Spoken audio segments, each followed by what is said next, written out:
अगर बात करें इलेक्ट्रिकल मशीन को अपन दो पार्ट में कैटेगराइज कर सकते हैं। क्या क्या? कि एक था आपका स्टैटिक इलेक्ट्रिकल मशीन, जिसमें आपका क्या आ जाता है, ट्रांसफार्मर, क्योंकि इसमें कोई भी मूविंग पार्ट नहीं था आपका। ठीक है क्या? बट यहाँ पे अगर हम बात करें रोटेटिंग इलेक्ट्रिकल मशीन में, तो इसमें जितने भी आपके जनरेटर हो गए, मोटर हो गया, अब वो जनरेटर या मोटर सिंक्रोनस भी हो सकता है, इंडक्शन भी हो सकता है, डीसी भी हो सकता है, और स्मॉल टाइप के लाइक कि फ्रैक्शनल किलोवाट मोटर भी हो सकते हैं। ठीक है ना?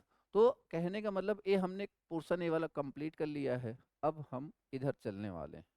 ठीक है, अब हम इधर चलने वाले हैं। अच्छा, आज का जो सेशन है पूरा का पूरा फोकस आपका इस पॉइंट पे होना चाहिए कि बेसिकली ये मशीन है क्या। ठीक है ना? आज का मेरा पूरा सेशन इसी पे बेस्ड होने वाला है, मतलब आपको मैं मशीन के बेसिक समझाना चाह रहा हूँ। खैर, तो देखो यार, पूरे इलेक्ट्रिकल मशीन में, अच्छा जब मैं इलेक्ट्रिकल मशीन बोलूंगा तो समझ जाना कि मैं स्टैटिक के बारे में भी बात कर रहा हूँ और रोटेटिंग के बारे में भी बात कर रहा हूँ। जब मुझे सिर्फ रोटेटिंग के बोलना पड़ेगा तो बोलना होगा तो मैं रोटेटिंग इलेक्ट्रिकल मशीन बोल दूंगा। तो रोटेटिंग इलेक्ट्रिकल मशीन में सारे आ जाएंगे, इंडक्शन, डीसी, सिंक्रोनस, ठीक है ना, सब। बट जब मैं इलेक्ट्रिकल मशीन बोल रहा हूँ तो समझ जाना कि मैं उसमें मैंने किसको और इंक्लूड कर रखा है, ट्रांसफॉर्मर को। ठीक है क्या? ओके। तो पूरे इलेक्ट्रिकल मशीन में एक बेसिक कॉन्सेप्ट चलता है, क्या कि सब सारे इलेक्ट्रिकल मशीन में हम बेसिकली ईएमएफ इंड्यूस करा रहे होते हैं सारे, चाहे वो ट्रांसफार्मर हो, चाहे सिंक्रोनस हो, चाहे इंडक्शन हो, चाहे डीसी, चाहे मोटर हो, चाहे जनरेटर हो, हर जगह हम एक चीज, एक पॉइंट जो कॉमन है, दैट इज व्हाट, कि हम हर जगह ईएमएफ जनरेट करा रहे हैं। हर जगह हमें ईएमएफ देखने को मिल रहा है। नॉर्मली आपके दिमाग में क्या होता है कि अगर जनरेटर ही ईएमएफ जनरेट करता है, बट ऐसा नहीं है। मोटर में भी ईएमएफ जनरेट होता है, एंड दैट इज मोस्टली क्या बोला जाता है, बैक ईएमएफ। ठीक है ना? तो ईएमएफ हर जगह होता है, क्योंकि ईएमएफ के लिए बेसिक, ईएमएफ जनरेशन के लिए कुछ कंडीशंस हैं। क्या? कि अगर कंडक्टर होगा और कंडक्टर किसी मैग्नेटिक फील्ड में रखा गया होगा, कंडक्टर और मैग्नेटिक फील्ड, और उनके बीच में अगर रिलेटिव मोशन आया, तो अकॉर्डिंग टू फैराडेज लॉ, कि अगर कंडक्टर और मैग्नेटिक फील्ड के बीच में अगर कुछ रिलेटिव मोशन हुआ तो एक ईएमएफ इंड्यूस होगा। ठीक है क्या? एक ईएमएफ इंड्यूस होगा। तो पूरे इलेक्ट्रिकल मशीन में हमें बेसिकली यही देखना है कि वो कंडक्टर कौन है, कहाँ है, स्टेटर पे है या रोटर पे है, वो मैग्नेटिक फील्ड कहाँ है, स्टेटर पे है या रोटर पे है, और वो रिलेटिव मोशन हमें कैसे मिल रहा है। मतलब अगर आप इस पॉइंट को पकड़ने की कोशिश करो ना, तो इलेक्ट्रिकल मशीन आपको बहुत आसान लगेगी। ईएमएफ इंड्यूस के लिए तीन चीजें रिक्वायरमेंट होती हैं, कंडक्टर, मैग्नेटिक फील्ड और रिलेटिव मोशन। तो जो कंडक्टर है, इसमें कहीं ना कहीं क्या फ्लो होता है, करंट फ्लो होता है। तो मैग्नेटिक फील्ड का मतलब क्या, मैग्नेटिक फ्लक्स। और कंडक्टर का मतलब क्या है कि it will carry what, current. अब और रिलेटिव मोशन, तो रिलेटिव मोशन के लिए ऑब्वियस सी बात है, दोनों में से किसी एक को घुमाएंगे। ठीक है? या हो सकता है दोनों को घुमाएं, देखेंगे। मतलब हमें रिलेटिव मोशन चाहिए। रिलेटिव मोशन का बेसिक सा मतलब क्या है कि ये मान लो दो ऑब्जेक्ट है, ये दो ऑब्जेक्ट है, अभी इनके बीच में रिलेटिव मोशन कितना है, जीरो, क्योंकि दोनों क्या हैं, स्टेशनरी। अभी इन दोनों के बीच में रिलेटिव मोशन कितना है, जीरो। क्यों? क्योंकि दोनों सेम स्पीड से चल रहे हैं। समझ में आया क्या? बट अभी अगर मैं बोलूं कि अभी रिलेटिव मोशन है क्या, हाँ है, क्योंकि ए मूव कर रहा है। अभी रिलेटिव मोशन है क्या, हाँ है, क्योंकि ये मूव कर रहा है। अभी अभी रिलेटिव मोशन है क्या, हाँ है, क्योंकि ये ज्यादा स्पीड से मूव कर रहा है और ये कम स्पीड से मूव कर रहा है। समझ में आया? रिलेटिव स्पीड जीरो सिर्फ और सिर्फ तभी होगा जब दोनों के बीच का जो वेलोसिटी का डिफरेंस है, दैट विल बी जीरो। समझ में आ गई बात? तो that is the what, relative motion या रिलेटिव वेलोसिटी। करंट कहाँ से फ्लो कराएंगे, कंडक्टिंग मटेरियल से, और फ्लक्स कहाँ से फ्लो कराएंगे, मैग्नेटिक मटेरियल से। इसीलिए हमने पहले, अगर आपको याद हो तो ट्रांसफार्मर के पहले हमने क्या देखा था, मैग्नेटिक मटेरियल। क्या इतनी बात सबको समझ में आ गई? ठीक है, चलिए। तो मैं फिर से बोल रहा हूँ, समझने की कोशिश करो, जब समझ में आ जाए, अगर आपके पास टाइम बचता तो लिखना, अदरवाइज मत लिखो, ठीक है ना? पूरा फोकस समझने पे होना चाहिए। खैर, तो खैर इसकी बात ऑलरेडी हो चुकी है। किसकी तीन रिक्वायरमेंट, कंडक्टर, मैग्नेटिक फील्ड और रिलेटिव मोशन, ठीक है ना? तो कंडक्टर के लिए हम, हमारे पास क्या क्या ऑप्शन है, सिल्वर, कॉपर और गोल्ड, एल्यूमिनियम और कार्बन। इलेक्ट्रिकल मशीन में हम क्या क्या यूज करने वाले हैं, इलेक्ट्रिकल मशीन में हम क्या क्या यूज करने वाले हैं, तो एक तो कॉपर, इसके अलावा कार्बन, ये दो चीजें हम as a conducting material use करने वाले हैं।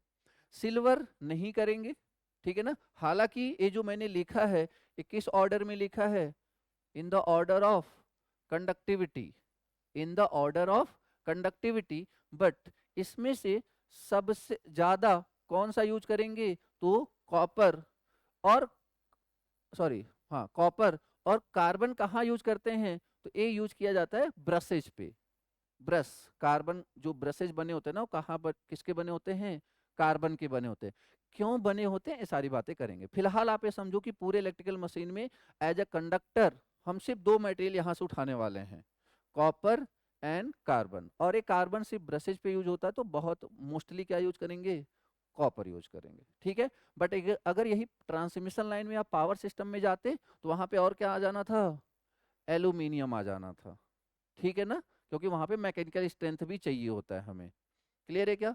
फिलहाल तो कंडक्टिंग मटेरियल हमारे साथ हमारे पास आ चुका है। उसके बाद क्या था, उसके बाद अगर दूसरा क्या था, मैग्नेटिक मटेरियल। तो मैग्नेटिक मटेरियल अगर आपको याद हो तो diamagnetic material, paramagnetic material, ferromagnetic material, ferrimagnetic material और एंटी फेरोमैग्नेटिक मटेरियल। अब इस सारे मैग्नेटिक मटेरियल में से हमारे काम का कौन है, तो that is ferromagnetic material for low frequency and ferrimagnetic material for high frequency, ठीक है? Ferromagnetic material for low frequency and ferrimagnetic material for high frequency. Clear है क्या? तो कंडक्टिंग मटेरियल डिसाइड कर लिया, magnetic material decide कर लिया, और रिलेटिव मोशन तो अभी देखना ही है। तो अब एक काम करते हैं, उस कंडक्टर के बारे में बात करते हैं कि कंडक्टर रखा कहाँ जाएगा, ठीक है? कंडक्टर कहाँ रखा जाएगा, तो देखो जरा, अब कंडक्टर हम अगर रखने के पॉइंट ऑफ व्यू से देखें, तो देखो कंडक्टर स्टेबल भी हो सकता है, मतलब हमें चाहिए रिलेटिव मोशन किसके किसके बीच में, कंडक्टर और मैग्नेटिक फील्ड के बीच में। अब हम चाहे तो कंडक्टर को स्टेशनरी रखें, मैग्नेटिक फील्ड को वेरी कराएं, हम चाहे तो मैग्नेटिक फील्ड को वेरी करें और कंडक्टर को स्टेशनरी रखें। समझ में आ रहा है क्या? मतलब कंडक्टर को स्टेशनरी कराएं, और मतलब सॉरी वेरी कराएं, और मैग्नेटिक फील्ड को स्टेशनरी रखें, मतलब दोनों में से कुछ भी कर सकते हैं।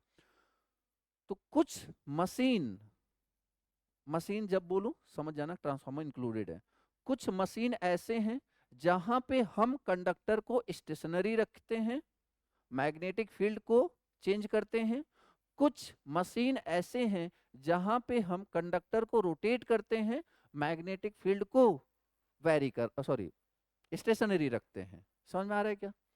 अब उसमें से अगर आप ध्यान दो, स्टेशनरी कंडक्टर के एग्जाम्पल्स पूरे इलेक्ट्रिकल मशीन में कौन कौन है, तो एक तो है, जितने भी ऐसे मशीन हैं, जितने भी ऐसे मशीन हैं जिनमें एक तरीके से वाइंडिंग, हम देखो वाइंडिंग मतलब क्या, कंडक्टर, वाइंडिंग मतलब क्या, conductor, current carrying conductor. Winding लगाने का पर्पज क्या होता है, कि उसमें से हमें करंट ले जाना है। अब वो वाइंडिंग स्टेटर पे भी हो सकता है, वो वाइंडिंग रोटर पे भी हो सकता है। देखो यहाँ पे एक बात और बता दूं, ये फिलहाल मेरे लिए चैलेंज भी है कि पूरे इलेक्ट्रिकल मशीन को बिना मशीन पढ़ाए समझाने की कोशिश कर रहा हूँ मैं, ठीक है ना? तो ये आपकी भी रिस्पॉन्सिबिलिटी बनती है कि थोड़ा सा फोकस करना है। इसलिए मैं बोल रहा हूँ लिखो मत, कोई दिक्कत नहीं है, समझने पे पूरा फोकस करो, क्योंकि एक बार मशीन के लेआउट समझ में आ गया ना तो फिर आपको चीजें मतलब इंटरेस्टिंग बन जाएंगी आपके लिए। ठीक है, खैर। तो स्टेटर वाइंडिंग में ये जो कंडक्टर है ये क्या है, स्टेशनरी ही है, क्योंकि स्टेटर तो रोटेट करेगा नहीं। बोलो हाँ या ना। ठीक है, तो ये जो देख रहे हो ये क्या है, इसके अंदर क्या है बेसिकली, वाइंडिंग ना, क्या है, वाइंडिंग। ठीक है ना, ये भी क्या है बेसिक, तो स्टेटर वाइंडिंग। और इसके अलावा स्टेशनरी कंडक्टर का एग्जांपल और क्या है, ट्रांसफॉर्मर। समझ में आ रहा है क्या, दैट इज ट्रांसफॉर्मर। अब बात करें रोटेटिंग कंडक्टर का, तो जितने भी रोटर हैं, रोटर बेसिकली वो किसके एग्जांपल हो जाएंगे, रोटेटिंग कंडक्टर के एग्जांपल हो जाएंगे ना। जो स्टेटर वाइंडिंग है that is example of what, stationary conductor. और जो रोटर वाइंडिंग है that is example of what, rotating conductor या रोटेटिंग वाइंडिंग। समझ में आ रहा है ये बात क्या, ठीक है। ठीक है, चलो। तो अभी देखेंगे कि कौन किसका मतलब लाइक कि कहाँ पे कौन किसका मोटर है, या फिर इंडक्शन का कौन है, सिंक्रोनस का कौन है, वो सब देखेंगे। फिलहाल आप यहाँ से बस इतना समझो कि कंडक्टर को हम कुछ जगहों पे स्टेशनरी रखेंगे और कुछ जगहों पे क्या करेंगे, रोटेटिंग रखेंगे, कुछ जगहों पे दोनों के बीच में रिलेटिव मोशन लाने के लिए अलग अलग तरीके से। खैर, अब जो कंडक्टर है, कंडक्टर पे हूं मैं अभी, मैं मैग्नेटिक फ्लक्स या फील्ड पे नहीं जा रहा हूं, कंडक्टर पे हूं। अब ये जो कंडक्टर है, कंडक्टर मतलब वाइंडिंग। अब वाइंडिंग इलेक्ट्रिकल मशीन में दो देखने को मिलेगा आपको, एक आर्मेचर वाइंडिंग और एक फील्ड वाइंडिंग। वाइंडिंग का मतलब ही है कंडक्टर, एक आर्मेचर वाइंडिंग और एक फील्ड वाइंडिंग। अब आर्मेचर वाइंडिंग को आप सिंपली समझो तो that is what, high power winding.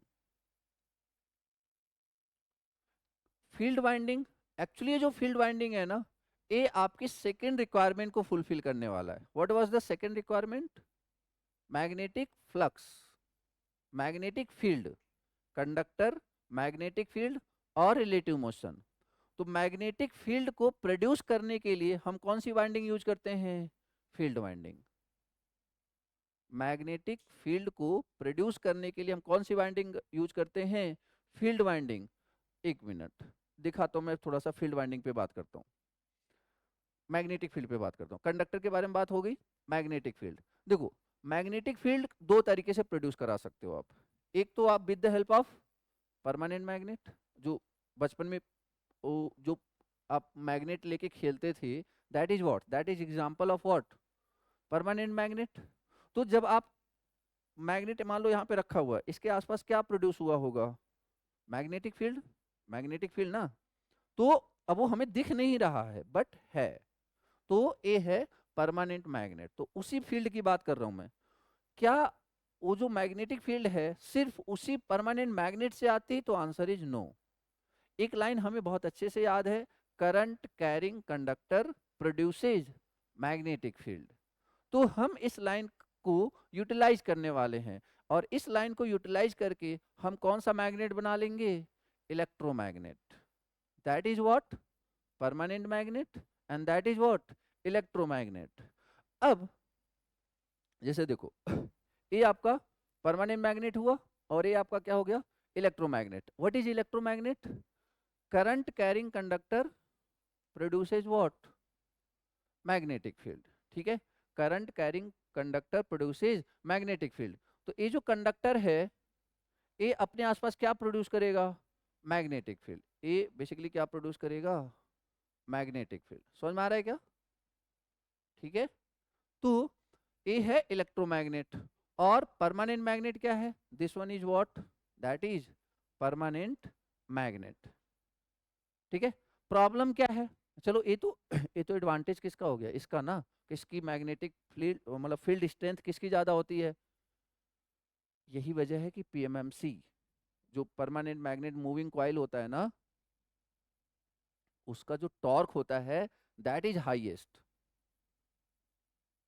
इसीलिए उसका torque by weight ratio is highest और फ्रिक्शन एरर इज लोवेस्ट, क्योंकि वहां पे आप परमानेंट मैग्नेट यूज कर रहे हो। बाकी एएमएमसी हो गया, वो सब में क्या यूज करते हो आप, इलेक्ट्रोमैग्नेट यूज करते हो। ठीक है क्या? तो magnetic field strength B, that is highest for what, permanent magnet for the same amount. एक कॉमन सेंस है कि आप जब भी कंपैरिजन करोगे सेम में करोगे। ठीक है ना? खैर, तो प्रॉब्लम क्या थी? प्रॉब्लम ये थी कि this can not be controlled, that is the drawback. This can not be controlled, इसे आप कंट्रोल नहीं कर सकते। But this can be what, controlled, because phi is directly proportional to what, I. तो आई जीरो कर दो, phi zero हो जाएगा। बट यहाँ पे फ्लक्स जीरो आप नहीं कर सकते। समझ में आया क्या? तो यहाँ पे अब करंट, आपको फ्लक्स बढ़ाना है तो करंट बढ़ा दो। तो अच्छी बात क्या है कि इसको आप कंट्रोल कर सकते हो। तो मिला जुला के हमारे सामने जो दो ऑप्शन थे, एक परमानेंट मैग्नेटिक फील्ड प्रोड्यूस करने के लिए, जैसे हमने कंडक्टर, एज अ कंडक्टर हमारे पास चार पांच ऑप्शन थे, बट हमने कॉपर को चुना। इसी तरीके से मैग्नेटिक मटेरियल के हमारे पास चार पांच ऑप्शन थे, हमने फेरो मैग्नेटिक मटेरियल को चुना। अब उस फेरोमैग्नेटिक मटेरियल में से भी, उस फेरोमैग्नेटिक मटेरियल में से भी अगर आप ध्यान दो तो काइंड ऑफ परमानेंट मैग्नेट और इलेक्ट्रोमैग्नेट में भी से हम किसको सेलेक्ट करेंगे, इलेक्ट्रोमैग्नेट को। मतलब पूरे इलेक्ट्रिकल मशीन में brush permanent magnet DC motor को छोड़ करके हम हर जगह क्या यूज करने वाले हैं, electromagnet. Permanent magnet DC motor, वो फ्रैक्शनल किलोवाट मोटर है, बहुत छोटा सा मोटर होता है, खिलौनों में यूज किया जाता है। उसके अलावा हर जगह हम क्या यूज करने वाले हैं, इलेक्ट्रोमैग्नेट। ठीक है? तो as a conductor copper use करेंगे, as a magnetic field ferromagnetic material में भी कौन सा, इलेक्ट्रोमैग्नेटिक मटेरियल। सर ये फेरोमैग्नेटिक मटेरियल कहाँ आया, ये तो कंडक्टर है, that is the ferromagnetic material.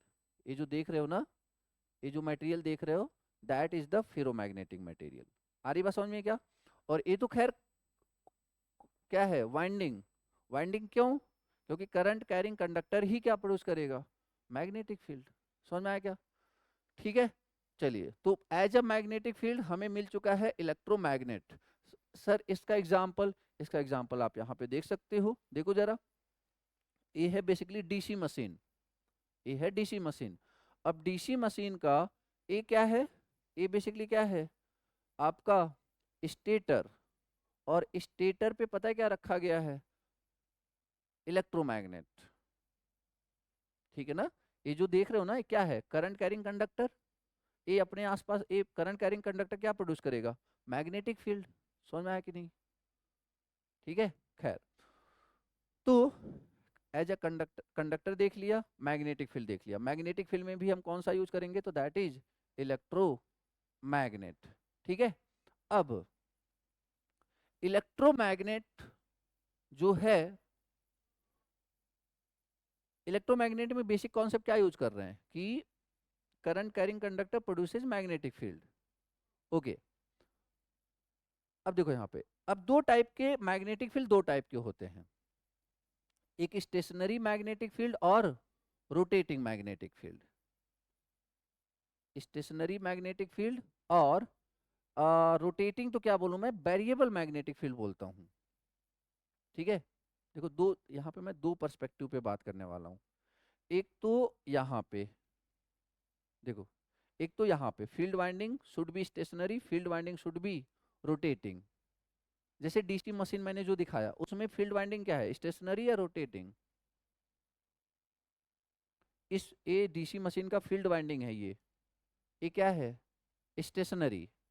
जब सिंक्रोनस मशीन में जाओगे ना, तो वहां पे जो फील्ड वाइंडिंग होगा वो क्या होगा, रोटेटिंग। ठीक है? जब सिंक्रोनस मशीन में जाएंगे तो वहां पे फील्ड वाइंडिंग क्या हो जाएगा, रोटेटिंग। बट यहाँ पे फील्ड वाइंडिंग क्या है, दैट इज स्टेशनरी। ठीक है क्या? तो field winding is what, low power winding. और फील्ड वाइंडिंग को कौन सा सप्लाई चाहिए होता है, डीसी। क्यों, एसी दोगे तो क्या फर्क पड़ेगा, मैग्नेटिक फील्ड प्रोड्यूस करने से मना कर देगा वो, बोलो क्या होगा।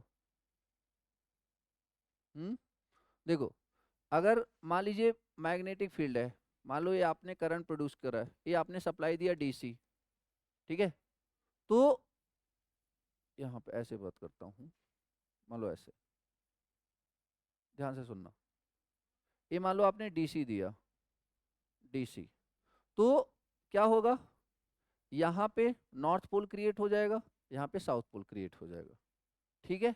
बट अगर आपने एसी दिया तब क्या होगा, बोलो, तब क्या होगा, हाफ पोल बार बार चेंज हो जाएगा, थोड़ी देर के लिए यहाँ पे नॉर्थ पोल साउथ पोल, अगले हाफ साइकिल में यहाँ पे क्या हो जाएगा, साउथ, और यहाँ पे क्या हो जाएगा, नॉर्थ हो जाएगा। समझ में आया कि नहीं? तो देखेंगे, डिपेंड करेगा, जैसे रिक्वायरमेंट होगी उस पर बात करेंगे, ठीक है। चलिए,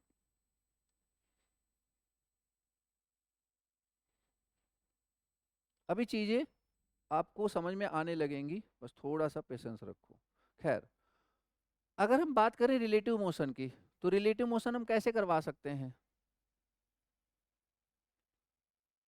दोनों में से किसी एक को मूव करा के, या फिर दोनों के बीच में कुछ वेलोसिटी रख के, रिलेटिव वेलोसिटी रख के, मतलब एक को 10, जैसे आप ये समझो कि एक 10 मीटर पर सेकंड से जा रहा है, एक 5 मीटर पर सेकंड से जा रहा है, चल दोनों रहे हैं, बट उनके बीच में क्या है, रिलेटिव वेलोसिटी आएगी, ठीक है। चलो, अब एक काम करते हैं, एक एक पे बात करते हैं, एक एक पे बात करते हैं, वो जो चीजें थोड़ी सी पढ़ी है ना हमने, उसको एक एक मशीन पे एग्जीक्यूट करते हैं, ठीक है। मैंने क्या बोला, हर एक इलेक्ट्रिकल मशीन में यही बेसिक कॉन्सेप्ट होगा, induced DMF, conductor, magnetic field, relative motion, ठीक है। चलो बताओ, इसमें कंडक्टर क्या है, स्टेशनरी, रोटेटिंग, बोलो क्या है ये, स्टेशनरी। जो मैग्नेटिक फील्ड है, मैग्नेटिक फील्ड, तो मैग्नेटिक फील्ड कहाँ प्रोड्यूस हो रहा है, कैसे प्रोड्यूस हो रहा है, पहले ये बता दो। क्योंकि current carrying conductor produces magnetic field, तो जो आप सप्लाई दे रहे हो उसकी वजह से यहाँ पे क्या प्रोड्यूस हो रहा है, मैग्नेटिक फील्ड। अभी बताओ, ये जो मैग्नेटिक फील्ड प्रोड्यूस हो रहा है, that is that is fixed pole या फिर वेरिएबल पोल, फिक्स्ड पोल, क्योंकि सप्लाई क्या है, डीसी है। समझ में आ गया, सप्लाई डीसी है, तो यहाँ पे नॉर्थ पोल क्रिएट हो गया, यहाँ पे साउथ पोल क्रिएट हो गया, तो कंडक्टर स्टेशनरी था, फील्ड भी क्या हो गया, स्टेशनरी ना। अब दोनों स्टेशनरी हैं, तो what is the relative velocity, zero. क्या ईएमएफ इंड्यूस होगा, नहीं होगा। समझ में आया क्या, आपने डीसी सप्लाई दिया, मैग्नेटिक फील्ड प्रोड्यूस हुआ, बट वो मैग्नेटिक फील्ड क्या वेरिएबल है, नहीं, मैग्नेटिक फील्ड क्या हो गया, ये कांस्टेंट हो गया, इस कंडक्टर भी कांस्टेंट, मैग्नेटिक फील्ड भी constant, no relative velocity between them, तो what is the EMF induced, zero. समझ में आया क्या, क्लियर हुआ। तो डीसी सप्लाई के साथ what is the EMF induced, जल्दी बोलो, जीरो, ठीक है, ईएमएफ इंड्यूस इज जीरो। आगे बढ़े, आगे बढ़े, चलो, एसी सप्लाई के साथ आ जाओ। एसी सप्लाई में क्या हो रहा है, आपका कंडक्टर है, क्या है ये, अगेन स्टेशनरी, क्या है, स्टेशनरी। मैग्नेटिक फील्ड, अभी सप्लाई आप क्या दे रहे हो, एसी, तो बेसिकली क्या हो रहा होगा, एक बार यहाँ पे नॉर्थ पोल क्रिएट हो रहा होगा, साउथ पोल क्रिएट हो रहा होगा, फिर ऊपर साउथ नॉर्थ, मतलब वो जो वेरिएबल मैग्नेटिक फील्ड आएगा, तो conductor stationary, magnetic field variable, relative velocity आया, मतलब फ्लक्स कटिंग हुई, बोलो हाँ या ना। देखो, रिलेटिव वेलोसिटी का मतलब सिर्फ ऐसे नहीं होता फ्लक्स कटिंग, ऐसे भी तो फ्लक्स कटिंग होगा ना। समझ में आ रहा है कि नहीं, मैं बोल रहा हूँ कि करंट जीरो था, flux zero, current maximum, flux maximum, तो इस तरीके से फ्लक्स कर रहा होगा, फ्लक्चुएट, और पास में क्या रखी है, वाइंडिंग, तो वाइंडिंग को कट कर रहा होगा ना। मैं नहीं बोला कि रोटेटिंग मैग्नेटिक फील्ड प्रोड्यूस हो रहा है, मैं बोल रहा हूँ वेरिएबल मैग्नेटिक फील्ड है ना, ठीक है। तो जब ये इस तरीके से फ्लक्स वेरी कर रहा है, तो कंडक्टर को कट करेगा, और कंडक्टर को कट करेगा तो ईएमएफ प्रोड्यूस होगा, और तो मतलब यहाँ पे मैग्नेटिक फील्ड, मैं नहीं बोल रहा है रोटेशन कर रहा है, बट ये मैं बोल सकता हूँ क्या, कि दैट इज व्हाट, वेरिएबल, क्योंकि phi is directly proportional to I, और I यहाँ पे क्या है, AC है। ठीक है, तो इसका मतलब फ्लक्स कटिंग रिलेटिव मोशन आ गया, रिलेटिव मोशन आ गया, तो रिलेटिव मोशन प्रेजेंट है। तो अब बताओ EMF इंड्यूस कितना होगा, बोलो। 4.44 F इंटू एन इंटू 5। समझ में आया क्या, क्लियर है?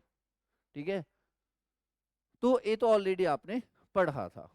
अब इधर आ जाओ, इंडक्शन मोटर, इंडक्शन जनरेटर।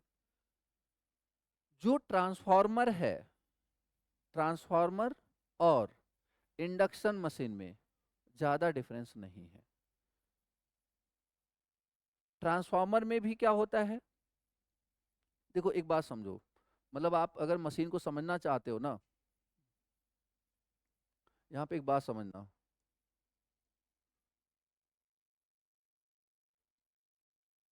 इन दोनों को एक नज़रिए से देखो,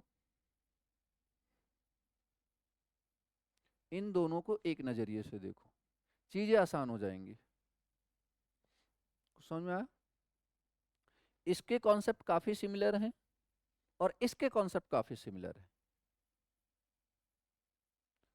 अब ए ए हमें ज़्यादा दिक्कत नहीं करता, डीसी और सिंक्रोनस को मतलब लाइक इंटर रिलेट करना ज़्यादा दिक्कत नहीं करता, बट इसको थोड़ा दिक्कत करता है। क्यों? क्योंकि एक स्टेशनरी है, दूसरा क्या है, रोटेटिंग है। तो यहाँ पे थोड़ी सी प्रॉब्लम आ जाती है हमें। तो मैं ये तो नहीं बोला दोनों सेम है, मैं बोल रहा हूँ कि काफ़ी कॉन्सेप्ट सिमिलर हैं। जैसे कि इसमें प्राइमरी सेकेंडरी होता है, इसमें भी प्राइमरी सेकेंडरी होता है। Induction is nothing but rotating short circuit transformer. समझ में आया? एक ट्रांसफॉर्मर लो, उसके सेकेंडरी को शॉर्ट सर्किट कर दो और सेकेंडरी को रोटेट करा दो, क्या बन जाएगा, इंडक्शन बन जाएगा। कुछ समझ में आया? मतलब लाइनें समझो बस, कि जो इंडक्शन है ना, दैट इज बेसिकली व्हाट, कि ट्रांसफॉर्मर का जो सेकेंडरी वाइंडिंग है उसे क्या कर दो, शॉर्ट कर दो, करंट फ्लो होगा, करंट फ्लो होगा, और फिर सेकेंडरी को क्या करा दो, रोटेट करा दो। इसको प्रैक्टिकली विजुलाइज मत करो, पॉसिबल नहीं है, मतलब आपको उस तरीके से सोचना है।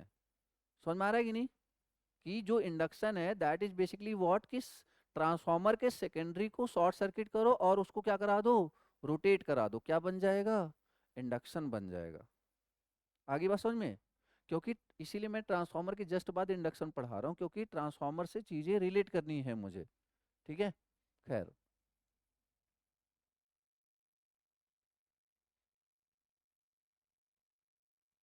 खैर, तो इंडक्शन मशीन, अब ध्यान से समझेंगे जरा। यहाँ मैं पहले डायग्राम के थ्रू दिखाता हूँ, फिर बात करता हूँ। देखो, इंडक्शन मशीन में बेसिकली होता क्या है, अब रोटेटिंग मशीन है तो एक स्टेटर वाइंडिंग होगा, एक स्टेटर होगा, एक रोटर होगा। ठीक है, रोटेटिंग मशीन है तो एक स्टेटर होगा और एक रोटर होगा। ये है स्टेटर, ये है रोटर। अब जो पूछ रहा हूं उसका आंसर देते चलो। ट्रांस जैसे ट्रांसफार्मर में क्या होता है, प्राइमरी और सेकेंडरी, इसी तरीके से यहां भी है प्राइमरी और सेकेंडरी। क्या आप मुझे बता सकते हो कि ट्रांसफार्मर के प्राइमरी की तरह कौन काम कर रहा है, स्टेटर या रोटर? स्टेटर। समझ में आ रहा है, क्या कौन काम कर रहा है, स्टेटर। यहां पे सेकेंडरी का काम कौन कर रहा है, रोटर। सेकेंडरी का काम कौन कर रहा है, रोटर। ठीक है, but what is the difference, वहां पे हमने लोड लगाया था, यहां पे हम क्या करने वाले हैं, शॉर्ट करने वाले हैं। समझ में आ रही बात? यहाँ पे हम क्या करते हैं, देखो ये शॉर्ट सर्किटेड ही तो है ये।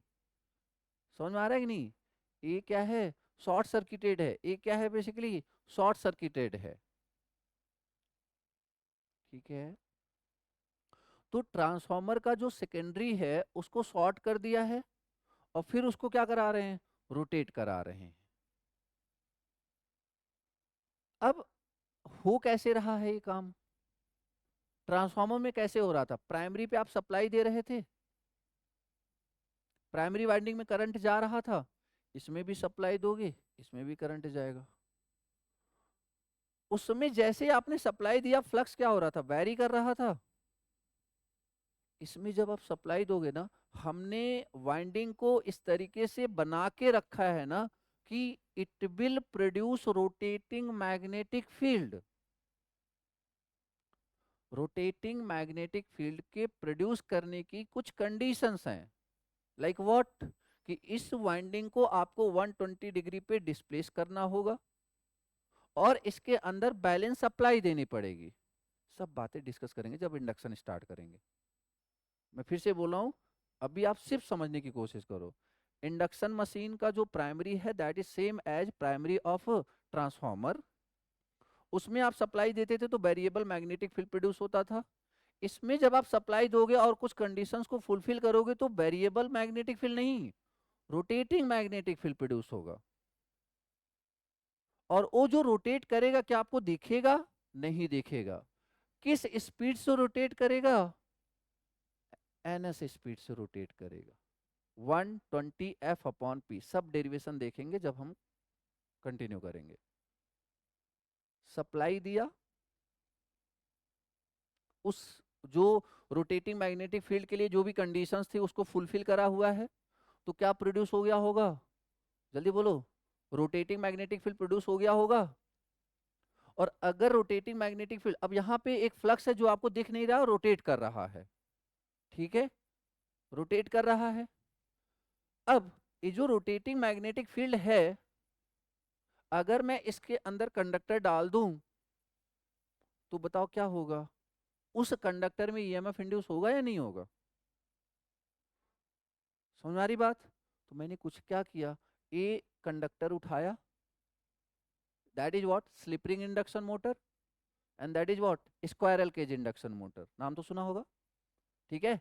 दैट इज, देखेंगे डिटेल में देखेंगे कि अब हमने क्या किया, इस कंडक्टर को उठाया, इसके अंदर पुट कर दिया। क्या हमने घुमाया, नहीं हमने नहीं घुमाया, क्योंकि हम किसके बारे में पढ़ रहे हैं, मोटर। मोटर को आप इनपुट क्या देते हो, इलेक्ट्रिकल, आउटपुट क्या होता है, मैकेनिकल। अगर आप घुमा रहे हो मतलब आप इनपुट क्या दे रहे हो, मैकेनिकल। बट हमें यहां से क्या चाहिए, आउटपुट क्या चाहिए, मैकेनिकल, ठीक है। तो अगर आप घुमाई दोगे फिर तो कहेगा मैकेनिकल आउटपुट, फिर तो इनपुट हो जाएगा ना, ठीक है।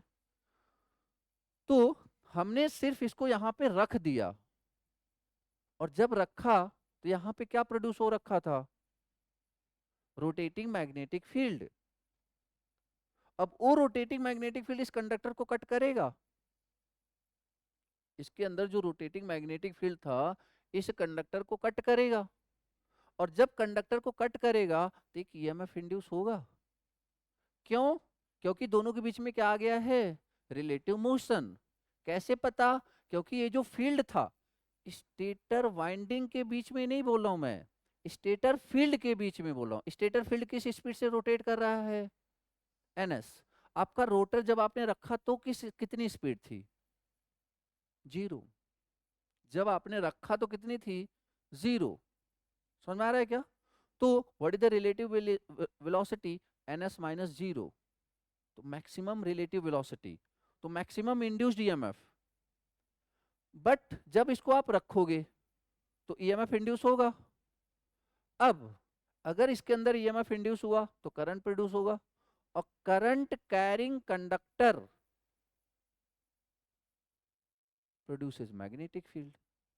मतलब एक मैग्नेटिक फील्ड और आ गया, एक तो इसके अंदर था, एक इसके अंदर आ गया, समझ में आ रहा है क्या, एक इसके अंदर भी आ गया। तो जब आपने इसको इसके अंदर रखा, इसमें क्या हुआ, ईएमएफ इंड्यूस हुआ, करंट प्रोड्यूस हुआ, और करंट कैरिंग कंडक्टर जब किसी मैग्नेटिक फील्ड में रखा जाता है तो it will experience a force. Current carrying conductor जब किसी मैग्नेटिक फील्ड में रखा जाता है तो it will experience a force. तो करंट कैरिंग कंडक्टर कौन? रोटर। ओ एक्सटर्नल मैग्नेटिक फील्ड कौन? एनएस। तो जब ये करंट कैरिंग कंडक्टर किसी वेरिएबल मैग्नेटिक फील्ड में रखा जाएगा तो it will experience a force, और वही फोर्स इस रोटर को क्या करेगा? घुमाएगा। समझ में आया? वही फोर्स इस रोटर को घुमाएगा और आपका रोटर घूमेगा। ठीक है, तो that is what kind of working of what induction motor. तो यहाँ पे हम क्या देख पा रहे हैं? अब देखो यहाँ पे ना, अब जैसे अगर मैं पूछूं कि बताओ यार, मैग्नेटिक फील्ड कौन है, कहाँ है, स्टेटर वाइंडिंग पे, आर्मेचर वाइंडिंग पे? अब यहाँ पे आप इस चीज को डिसाइड नहीं कर पाओगे। ये जो डिसाइड किया जाता है ना, मैग्नेटिक फील्ड और आर मतलब क्या बोलते हैं, आर्मेचर वाइंडिंग और फील्ड वाइंडिंग, ठीक है ना, या मैग्नेटिक फील्ड और कंडक्टर, ये सारी चीजें इलेक्ट्रिकल मतलब सिंक्रोनस मशीन और डीसी मशीन में आप बता सकते हो। यहाँ नहीं बता सकते आप कि कौन सा फील्ड वाइंडिंग है, कौन सा आर्मेचर वाइंडिंग है। कुछ समझ में आ रहा है? ऐसा क्यों हो रहा है वो समझो ना। आपने सप्लाई दिया, तो मैंने बोला था high power winding is armature winding, तो आपको लगा कि चलो ठीक है, ये क्या हो गया, आर्मेचर वाइंडिंग लगा आपको। सप्लाई दिया तो करंट ज्यादा फ्लो हो रहा था, तो that is armature winding. But एक बात बताओ, यही आर्मेचर वाइंडिंग क्या प्रोड्यूस कर रहा है? Field. That is what NS. समझ में आ रहा है कि नहीं? ये एनएस प्रोड्यूस कर रहा है। तो अब यही आर्मेचर वाइंडिंग, हमें लगा था ये आर्मेचर वाइंडिंग है, फिर से यही क्या प्रोड्यूस कर रहा है? फील्ड कर रहा है। और फिर वही आर्मेचर वाइंडिंग इसके अंदर भी फील्ड प्रोड्यूस कर रहा है। तो बेटर होगा कि आप इसमें कंफ्यूजन में ना पड़े कि यहाँ पे फील्ड वाइंडिंग कहाँ है और आर्मेचर वाइंडिंग कहाँ है। समझ में आया? इस क्वेश्चन का आंसर आप सिर्फ और सिर्फ किस में देने की कोशिश करना? डीसी मशीन में और सिंक्रोनस मशीन में। ठीक है, इसमें मत पढ़ना। क्लियर होगी बात? ठीक है। खैर, तो एक रफ सा आइडिया, जब इंडक्शन मोटर स्टार्ट करूंगा बहुत डिटेल में बताऊंगा इन सारी चीजों को। समझ में आ गया कैसे काम कर रहा है? कैसे काम कर रहा है एक बार फिर से सोचो। इंडक्शन मोटर कैसे काम करेगा? क्या करेंगे? सप्लाई देंगे, थ्री फेज बैलेंस सप्लाई देंगे, और बैलेंस वाइंडिंग होगी तो क्या प्रोड्यूस हो जाएगा? Rotating magnetic field. अब रोटेटिंग मैग्नेटिक फील्ड में क्या रखा गया, हम क्या रखा हमने? Rotor kind of conductor. और जब कंडक्टर किसी वेरिएबल मैग्नेटिक फील्ड में रखा जाएगा तो इसके अंदर क्या प्रोड्यूस होगा? ईएमएफ। ईएमएफ, और वो ईएमएफ इसके अंदर क्या प्रोड्यूस कर देगा? करंट। करंट कैरिंग कंडक्टर जब किसी मैग्नेटिक फील्ड में रखा जाता है तो it will experience a force, और उसी चक्कर से घूमेगा। और किस डायरेक्शन में घूमेगा? ड्यू टू लेंज लॉ, उस कॉज को कम कर अपोज करेगा। तो अपोज तब करेगा जब उसी डायरेक्शन में घूमेगा। तो इसलिए एनएस और एनआर सेम डायरेक्शन में घूमते हैं। ठीक है ना, ये सारी बातें डिस्कस करेंगे फिलहाल।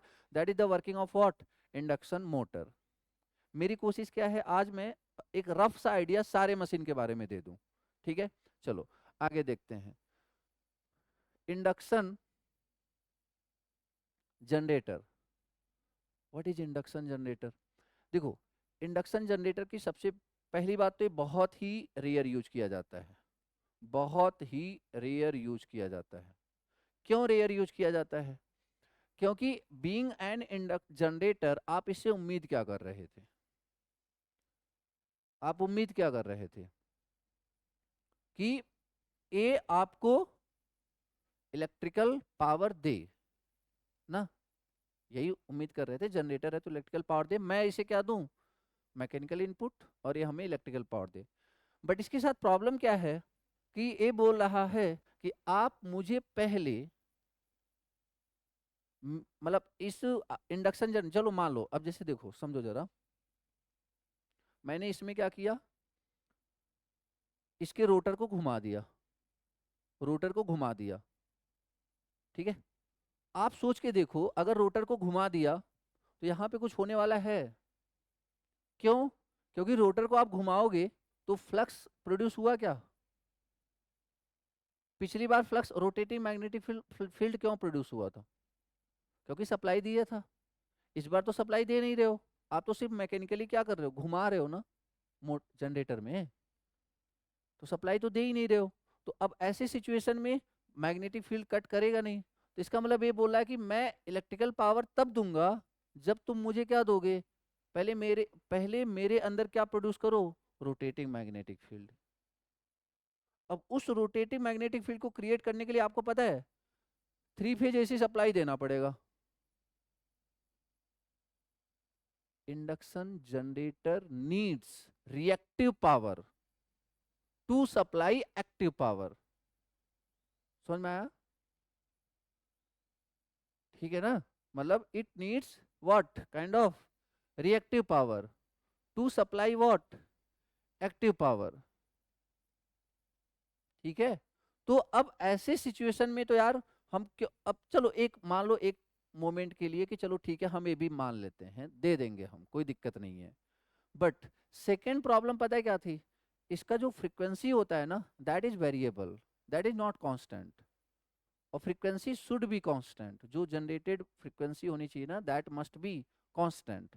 तो that is the second drawback, इसलिए हम बहुत रेयर यूज करते हैं किसको, इंडक्शन जनरेटर को। तो क्या समझा हमने, इंडक्शन जनरेटर से अगर मुझे इलेक्ट्रिसिटी प्रोड्यूस करानी है तो मुझे वापस इसको पहले क्या देना पड़ेगा, रिएक्टिव पावर। रिएक्टिव पावर मतलब to produce rotating magnetic field, जो एक्सटर्नल सप्लाई की जरूरत पड़ेगी उसकी बात कर रहा हूं मैं।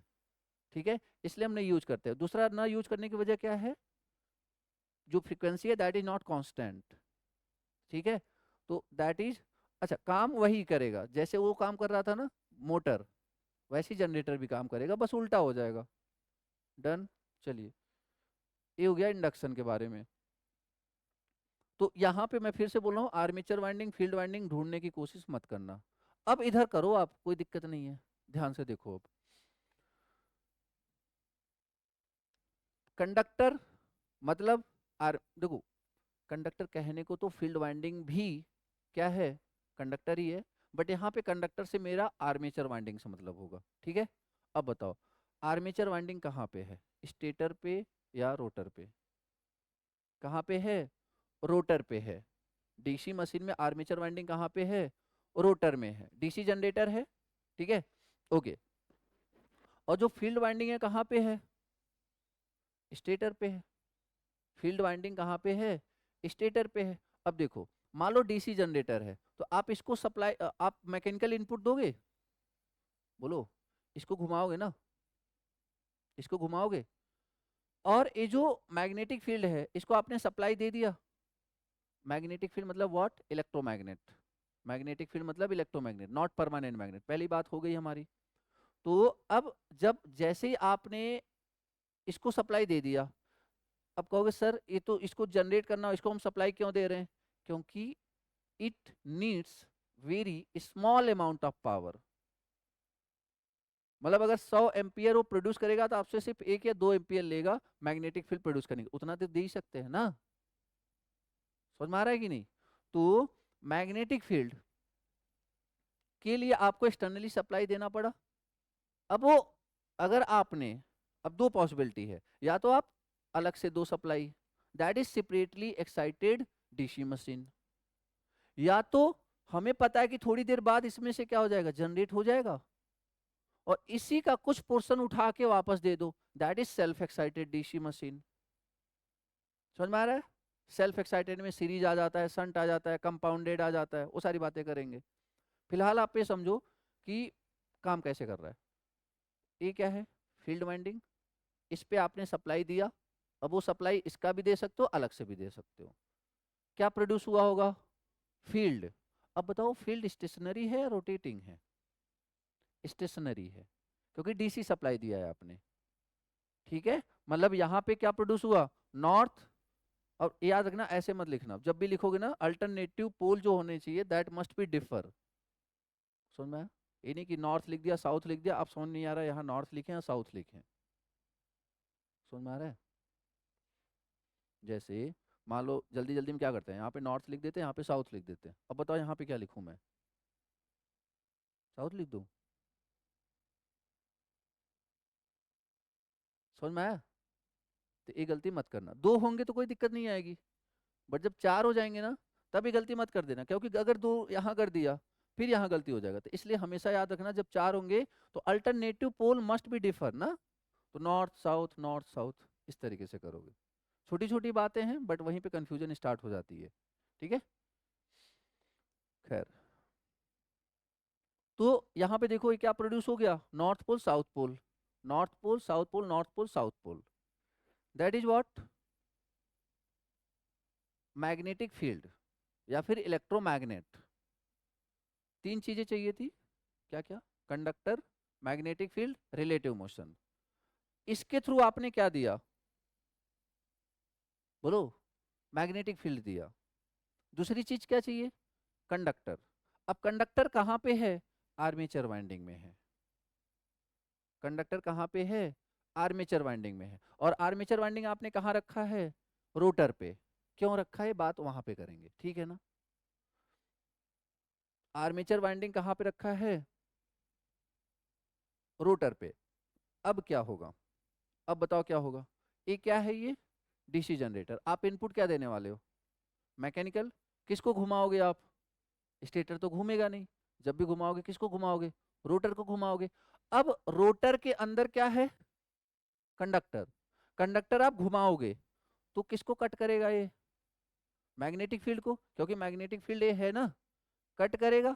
तो जो जो मान लीजिए कंडक्टर है, जब ये मैग्नेटिक फील्ड को कट करेगा तो क्या प्रोड्यूस होगा, ईएमएफ। और ईएमएफ प्रोड्यूस होगा और उसकी पाथ कंप्लीट है तो क्या प्रोड्यूस होगा, करंट। और वही करंट आपको मिलेगा एज अ सप्लाई। समझ में आया क्या। मेरी कोशिश सिर्फ यहाँ पे है कि रफ आइडिया देना है कि हर मोटर हर मशीन काम कैसे कर रही है।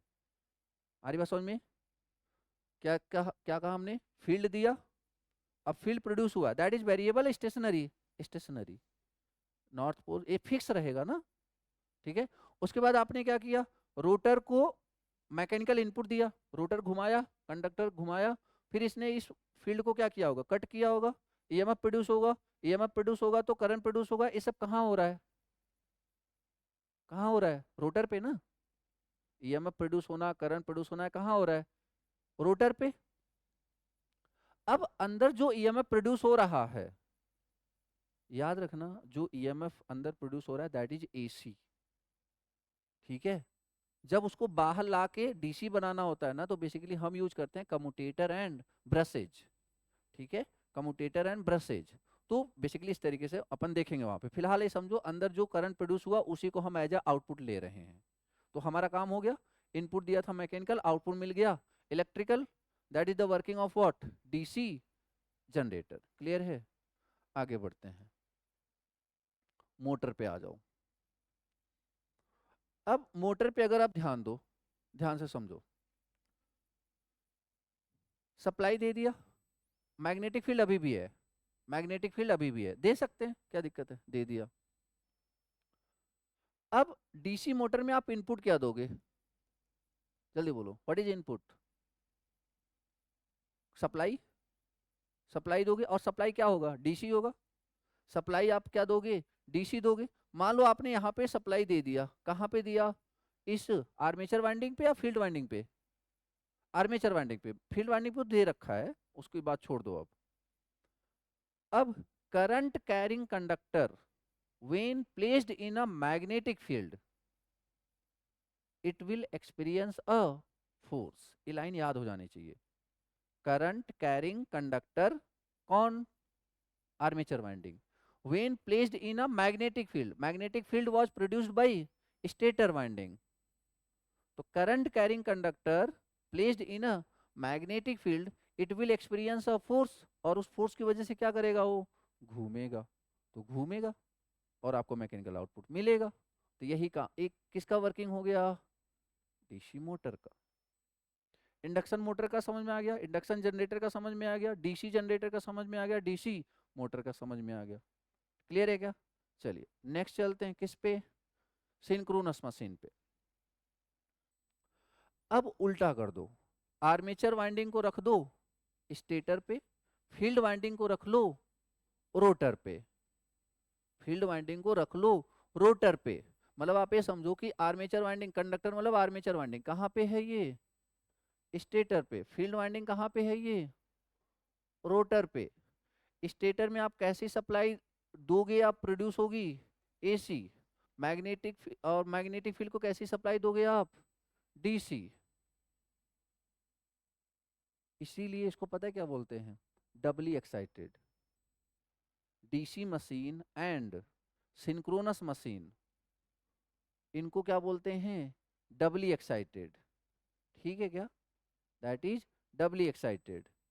खैर, तो स्टेटर पे आपका एसी और रोटर पे आपका डीसी। एसी क्यों, क्योंकि synchronous machine and induction machine ये दोनों क्या हैं, एसी हैं। ये दोनों क्या हैं, एसी हैं। ठीक है। खैर, तो स्टेटर एसी, रोटर पे डीसी। अब ये क्या कर रहा है, रोटेट कर रहा है। और ये क्या है, स्टेशनरी है। ये क्या है, स्टेशनरी है। ठीक है क्या, ओके। देखो जरा यहाँ पे क्या क्या सिनारियो क्या चला हुआ है। आर्मेचर वाइंडिंग कहाँ पे है, स्टेटर पे। रोटर वाइंडिंग, ये देखो रोटर वाइंडिंग है जिसको अपन फील्ड वाइंडिंग बोल रहे हैं, ये आपका कहाँ पे है, रोटर पे। अब यहाँ पे ना जो वर्किंग है ना थोड़ी सी अलग है। यहाँ पे देखो थोड़ी सी अलग है। अगर मान लो मोटर की बात करता हूँ, मोटर से ना समझने में अच्छा आता है इन कंपैरिजन टू अल्टरनेटर। मान लो सिंक्रोनस मोटर है, आपने थ्री फेज सप्लाई दिया, बैलेंस सप्लाई दिया, क्या प्रोड्यूस होगा, rotating magnetic field. Rotating magnetic field कहाँ कहाँ प्रोड्यूस होता है, वैसे तो सारे मशीन में होता है, बट एसी की वजह से कहाँ कहाँ प्रोड्यूस होता है, इंडक्शन और सिंक्रोनस। रोटेटिंग मैग्नेटिक फील्ड वैसे तो हर जगह ही है, ठीक है ना, बात करेंगे।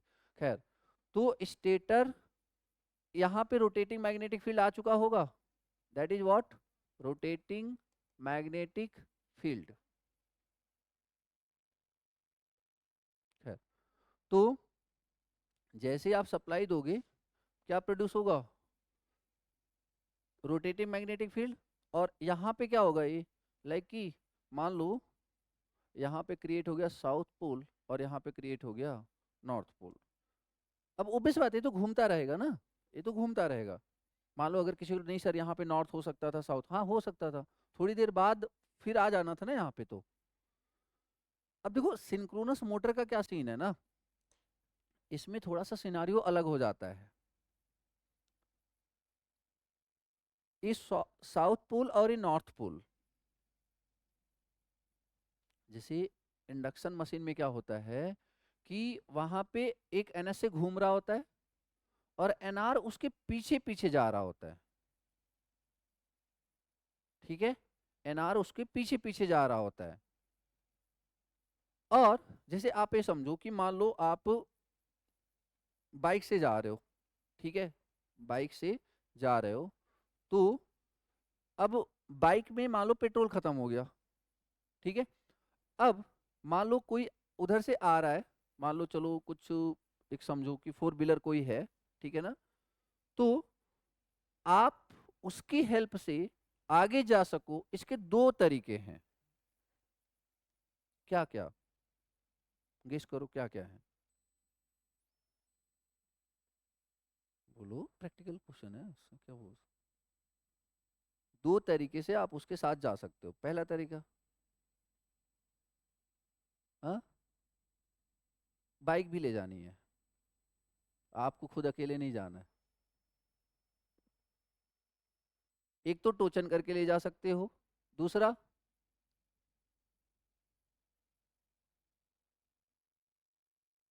वो इतना खाली नहीं है आपके लिए पेट्रोल लाएगा, या फिर अपना पेट्रोल निकाल के नहीं देने वाला। चलो, बेसिकली आप पूरी बाइक उठा के उसके ऊपर रख दो। समझ में आया कुछ, पूरी की पूरी बाइक और खुद भी उसी पे बैठ जाओ, एक ये तरीका हो गया। दूसरा क्या तरीका हो गया, टोचन वाला। समझ में आया।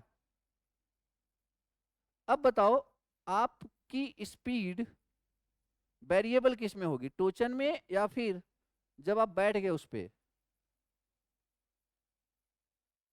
बोलो। टोचन में ना। अबे रॉड से थोड़ी ना टोचन करोगे, जब भी करो रस्सी से करोगे ना। लेकिन अगर वो आगे पीछे ब्रेक ब्रेक लगाया तो फिर उस तरीके से आ रही बात समझ में? ओके। तो जो टोचन वाला केस है ना, that will work for induction machine. मतलब वहां पे क्या है, वेरिएबल है, क्योंकि एनआर एनएस का पीछा कर रहा है। एनआर एनएस का पीछा कर रहा है, टोचन करके आप बाइक, जो फोर व्हीलर है उसका पीछा कर रहे हो बाइक से, तो फ्लक्चुएशन हो सकता है, पीछा कर रहे हो आप।